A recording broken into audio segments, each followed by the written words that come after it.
Okay, what we have done here, we have done our database and the tables, which will retrieve a set of the column within our student view model.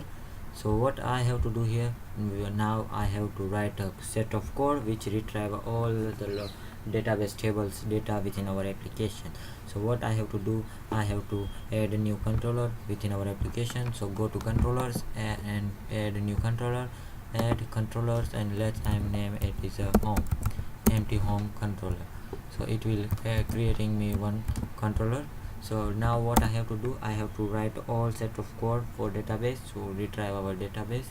So if I write database code within my controller, that will be a little bit ugly for displaying data. So what I have to do, I have to do a separate folder for which retrieve all the database within our application. So what I have to do, I am creating a one folder for view models that will retrieve all the data within our application. So right click on project and add a new folder and view, creating a view model. So view model, now it's done. What I have to do now, I have to add one more folder which name is home, because what I have do before, I have creating a one controller which name is home, and that's why I am creating a name as a view model. Sorry, let's renaming it view model. You can define any name within your application. So view model is ready. Within a view model, I have one folder which name is home with the same as our controller name. So now what I have to do, I have to pass configuration state string within our web config file. So go to the web config file. Within a web config file, I have to pass configuration setting of our database with name of database and the connection string and the provider name. So the top of the XML configuration file, web config file, defining a configuration file. So connection strings, and now add name. Name is, let's I am giving name as a connection, and what the connection string is.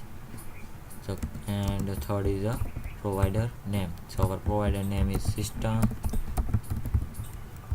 dot data dot sql client. So we have to pass the connection string of our database. So let's flip to the our Visual Studio SQL Server Management Studio. What our database name is a database MVC. We have to pass all the connection string within our connection string parameter. So how you can do here, just simply go to the Server Explorer, or you can directly use if you not find a Server Explorer, you can see from the view tab and click on Server Explorer. So now what I have to do, click connect to database and give the name of your server name. So what my server name is, so let's flip to the SQL Server Management Studio and again connect object. You can see your server name is localDB. So what I have to do, I am copying it, and let's flip to the Visual Studio and paste the name it as paste. So you can find our database is ready. So you can select your database within select DB. What our database name is, database MVC, and let's check the connection. So you can see test connection is succeed. So now click advanced and copy all the connection string of your database. So copying all the connection string and hit OK, cancel, and paste within your connection object. So paste. So now you can see your connection string is ready. So let's I am cleaning this. So you can see a connection string with name, add name, connection string, and provider. You can define ACP for your pronunciation.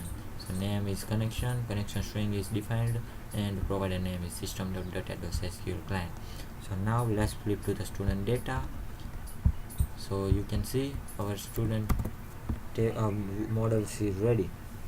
So now what I have to do, I have to do new class within our view models home. So add a new class, and let's giving name as student view model. You can give any meaningful name within your application. So add. So now the class is ready. Now what I have to do here, I have to pass all the database related data within our view model. So I am add one class. So public list of all student. So what our student is, our student class. So student. So now I have to import that model. So MVC models. Okay. And now what I have to do, I have to define one class object of that. So student detail. So this is done. So now what I have to do, I have to pass list of all customer here. So list of student equal to creating a new object of student list generic class. Student equal to new list of student. Now it's done. What it will return to us, it will return students. So I am giving meaningful name students and returning a students.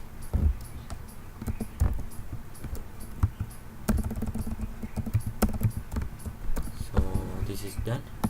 That will returning us to string students. So now actual implementation is start. So I am creating a one configuration connection string. So connection string connection that I am giving name as con string equal to configuration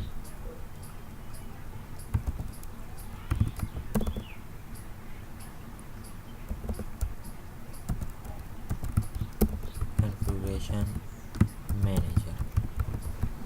So I have to importing that class using system dot configuration dot connection strings, the name of our connection string. What we have defined here, we have defined connection string con. Let's copy that and paste it here. Okay, dot connection string. Okay, our connection string is ready. So now we have to define connection SQL connection for a connection of SQL connection. So using SQL connection and con equal to new SQL connection within a connection object connection string. Okay, so now what I have to do, I have to import that class. So using system.data SQL connection, now it's ready. So within our connection we have to pass a SQL command. We can use SQL command. So using SQL command cmd equal to new SQL command. Now what I have to do, I have to pass two parameter here. First is the stored procedural name and the second is a connection object of connection SQL connection con. It's ready. I have to pass connection stored procedure name. So let's flip to the server management studio and the name of our store procedure. Let's copying that, copy and paste it SQL command. So now it is ready. Now we have to define a type of our connection command type. We have compulsory define a type of SQL. So cm